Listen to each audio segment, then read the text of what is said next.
Welcome once again to Living in the 21st Century. Joining me this morning is Vasyl Shevchenko, former Minister of Transportation, Ukraine. Vasyl, it's a pleasure to have you on today. Thank you for having me. Absolutely. Thank you. Yeah, recently I was reading that Hungary had been placing obstacle in between Ukraine from obtaining a loan from its European allies. What is that really something that's going on right now? I hope we have good relation with our partners, but we can see that Russia's agents among Europeans are trying to make problem for Ukraine. First of all, when we are speaking about extra money for next 2 years from European Union budget, part of this money is allocated for buying weapon from United States. Another part of it is focused on budget support for Ukraine's budget, because Ukraine is sending all money from own budget to military sphere, and country which are not ready to support us directly funding producing weapon or covering expenditures from sphere of defense can help us with covering money for budget needs. And in this case, we can see that Hungary is making problems. They are promoting Russia's idea in European Union, and they have been blocking it many times. And Slovakia, which is headed former Communist Party leader, and all these countries are trying to suspend funding for Ukraine, and it's one from the leverage to stop Ukraine's struggling against Russia Federation. And we can see that it's happening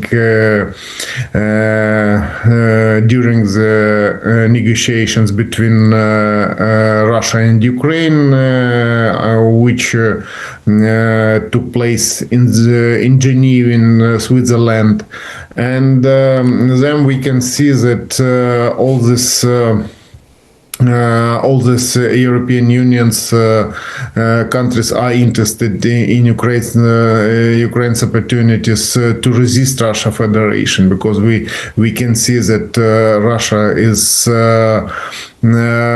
weakening, and nevertheless that Russia can schedule next blow just to demonstrate any victory for Russians. And this way they are trying to demonstrate their opportunities to attack Baltic countries and so-called Suwalski corridor, and maybe to provoke different countries sending to European Union's countries drones and cutting communication lines which are located at the bottom of the ocean and river and seas. And our European partners understands that before Ukraine is struggling, they are more or less in the safe. And because of it, the final decision have been done, and Ukraine will have budget support for next 2 years. Absolutely, because Hungary was stating that if oil from Russia is not resumed back to the European nations, that they would not allow this loan to go through. So this was a permanent block from you obtaining this loan and support. It seems to me that Hungary is now working in favor of Russia opposed to Ukraine. Yeah, sure. Thank you. You are right. They are trying to demonstrate that they are resisting Ukraine in exchange of pipeline, which was working it, which was. Built through Ukraine, and there was pumping oil just for providing Hungarians cheap fuel, and as a result, we can see that this pipeline was destroyed during Russia's huge shelling, and as a result, the facility were destroyed, and Ukraine side cannot rebuild it immediately because it's biggest pipeline, and to repair it's quite difficult. And when we lack workers and specialists in different spheres, because most of Ukrainians are drafted and are fighting at the east part of Ukraine or being drilled to be ready to defend. And we can see that they are playing games just to report Russia Federation, and now they are main news producers, news providers in favor of Russia Federation, and exactly. It's part of their pressure for Ukraine. Okay. One thing I've recognized recently is that the European allies and nations, rather, is making a shift from dependency on trade between the United States and European nations because of tariffs and so forth. Do you see a time where that Ukraine is going to have to totally stop relying from the United States, whether it's the purchasing or acquiring of weaponry or any form of buying artillery to keep this war going, and solely rely upon the European nations? I think the European nations is quite aware of this already, that there's a big shift when it comes to the Allies' support with the United States and European nations together standing as one. First of all, I'd like to say that Ukrainians highly respect Americans for their support. We remember who supported us from the very beginning and who's still on our side now, because we know a lot of pools, domestic pools in the United States. We know that Americans mostly are supporting Ukrainians, and we are not changing priorities. But now we can see that current president has different opinions, has different relations with Ukrainian president.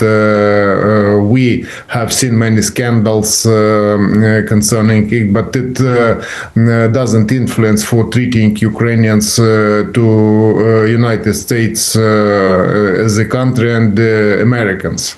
And we respect every American, and we respect every person who's working and who's on our side and who's supporting us. And we remember it from the first hours Russia's invasion, when United States President those time informed us and immediately reacted, and we received extra weapon when we were running out of ammunitions. And nevertheless, this moments concerning how to help Ukraine and how to provide it, and relations between United States and European Union. First of all, concerning trade relations and military sphere, and it's transforming. And I can see that we have had many different, very often strange ideas, but it hasn't changed the way of cooperation, and the European Union is ready to cooperate, and is ready to cooperate together with Ukraine, because now we, for example, are in cooperation with European partners, and the European partners are buying weapons from United States for Ukraine's military forces, and only together we can resist these relations which have appeared after. We can see after we have seen many different projects from Russia's side, and we have seen Russia's envoys which were visiting United States concerning so-called great deal with Russia's Federation for 12 billion. And it seems to me it's a misleading idea, and this idea has nothing common with current situation in Russia. It seems to me it's Russia's secret service are trying to demonstrate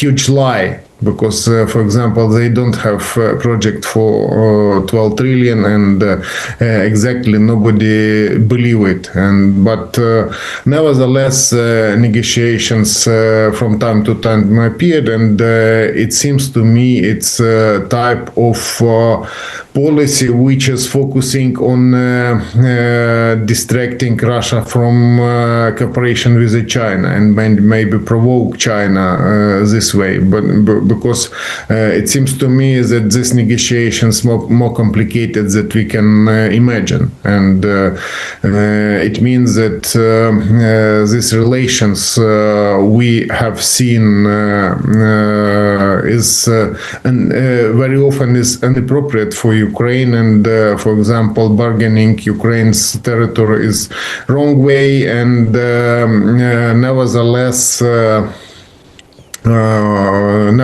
we can see that it will not happen without Ukrainians people willing, and you know that Ukraine's president promised that any concession which are being demanded from Ukraine side will be discussed during the pool, and only after that we will know how it will happen, and will Ukraine concede something or not. And then you know that Ukraine's constitution doesn't allow to discuss any concessions concerning territory, and it means that Ukraine will not be ready to concede any territory or any people who's living with the people who's living at the temporarily occupied by Russia's territory. And then we can see that very often we can see the domestic scandals inside Russia Federation concerning current relations in the sphere of industry and economies.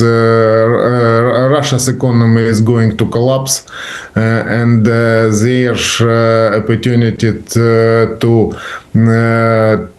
spend money for war have exhausted. They have sold their gold from National Reserve to the China, and they have in their reserves China's yuan, and we can see that China is ready to buy only Russia's oil for 25 or 30% lowest than prices. It's the same level they are spending for mining oil, and they have no profit for it. And then you can see that sanctions from United States, which were imposed on Russia Federation or their partners, are working, and we can see that now India is not ready to buy Russia's oil, switching on oil from the Middle East, and it's weakening Russia Federation further and further. One of the things is a new developing course of action happening in the Iranian Sea, where America is prepared to strike maybe within a couple of days or a day from now or so, Iran. Now, Iran's a major supplier of drones to Russia to fight Ukraine with. And it seems that Iran had taken a position that this time, if the United States invade their country, they are prepared to defend it at all costs. And it's not going to be any easy way of doing it, which means Iran will need their weaponry and drones for themselves, right? Along with that, Ukraine now, on the other hand, had developed the Flamingos, which is supposed to be very strategic, and it's, as far as I understand and read, they are really cut up to do what they're supposed to do and doing it effectively. Do you see that make an advantage for the Ukraine, penetrate Russia and destroy most of its energy sites and so forth, if Iran is not giving them the things they want to do to destroy Ukraine? As far as I know, they are trying. Russians are trying to cooperate with different countries from the axis of evil, from the North Korea, from Iran, with the North Korea, with Iran, and we can see the cooperation with China. And now we saw the information from military secret service of Ukraine that 10,000 Koreans are being drilled at the Russia's territory, and we can see that cooperation in the sphere of military is being held by Russia with Iran. First of all, we have an information that in exchange of their drones and drones technologies, which were supplied to Russia Federation, and Russia built big plants for producing it. In exchange, they provided them, it seems to me, helicopters, which were noticed there, and that they provided them aircraft, but nobody knows when it will be supplied, will it be supplied or not, and what will happen next as a result. Their domestic protest, I mean, Iranians who resisting their so-called leader, and weakening Iran's authorities will weaken Russia Federation, and directly they will not be able to cooperate at the same level, but Russians copied these technologies and now are producing it itself, and now we can see that many spare parts which are being supplied from around the globe to Russia Federation are being installed in these drones. Last information we saw that their long-range drones produced in Iran and copied in Russia Federation were equipped by Starlink. And it means that this technology was stolen using mediators and was installed in these drones, and it has become more dangerous because these drones were hitting Ukrainian trains. We saw that they destroyed the number of railway stations, and we have few cases when they hit passenger trains.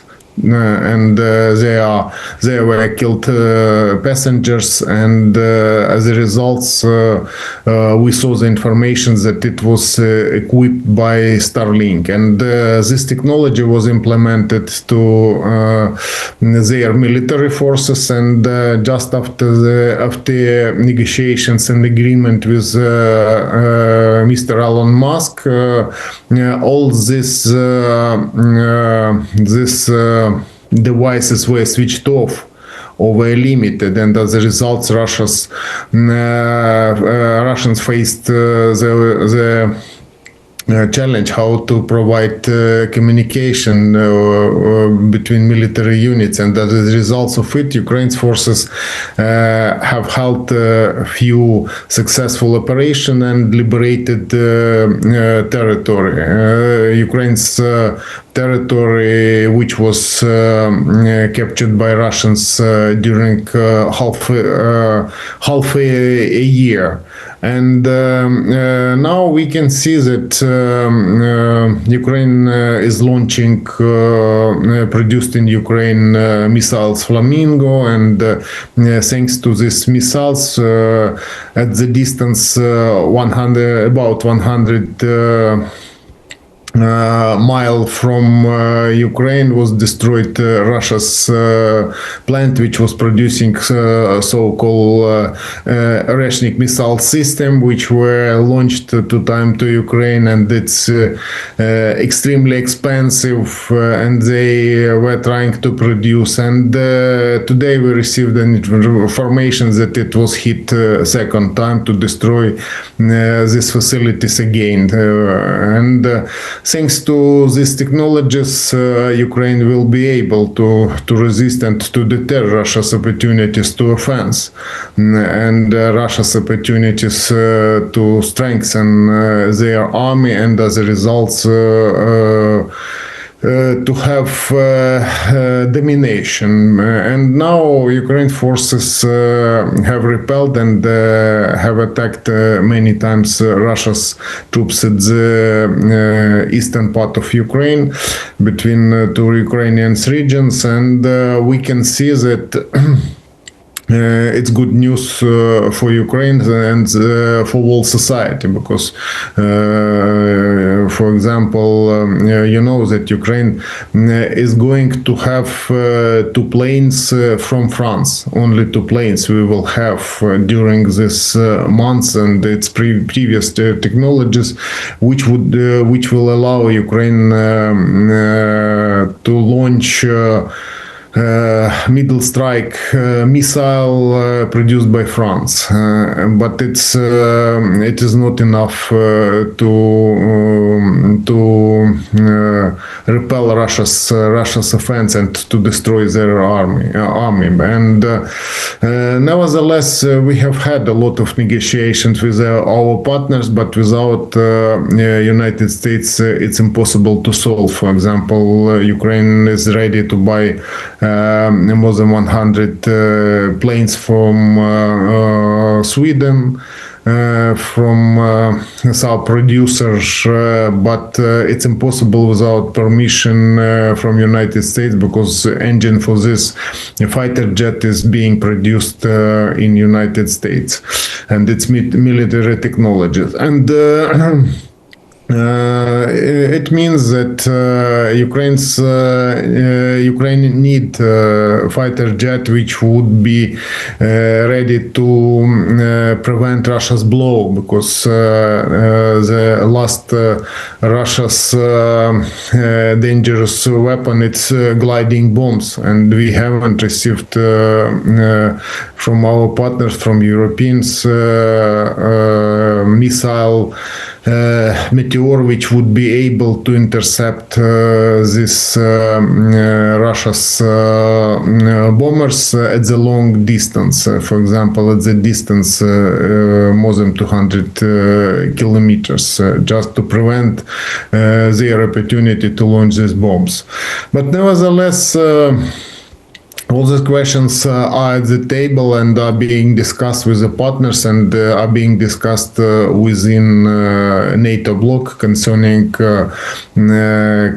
cooperation and concerning logistics, because very often it depends on the speed of providing Ukraine's forces, because at the battle line it's impossible to provide undershelling, and then we can see that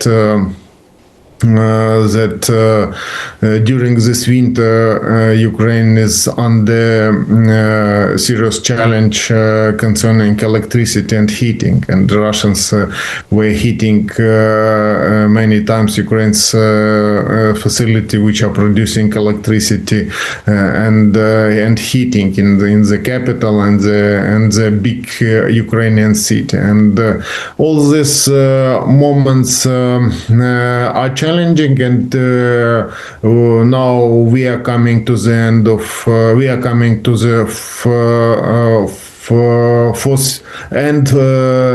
fourth year this war, and we are ending this winter, because we count on better weather, just to have more chances and better opportunities to survive for people who's living in the houses without heating.